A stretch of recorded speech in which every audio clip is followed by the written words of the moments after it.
Ինչու Փաշինյանը երկրորդ հավաքը դրեց քաղաքական հովանավորանքում։ Ես կարծում եմ, որպեսզի նախ իրեն շատ պետք է այդ կերպարին շահագործելը Ստեփան Ասատրյանին, այո, շահագործելը, որովհետև նա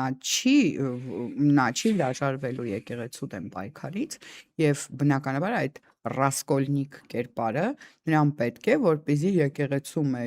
եկեղեցու մեջ, ոչ թե միայն եկեղեցու հանդեպ, այլ եկեղեցու մեջ այդ որդը գծվի եւ այդ որդը սկսի ներսից կրծել։ Ինքը չի կարող չաջակցել, որովհետեւ դա իր ծրագրի մաս է։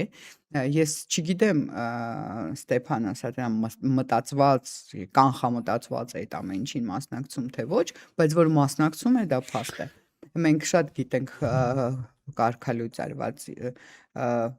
շատ չէ, համենայնպես մի քանիսին գիտենք, որոնք մեծ ուրախությամբ կմիանան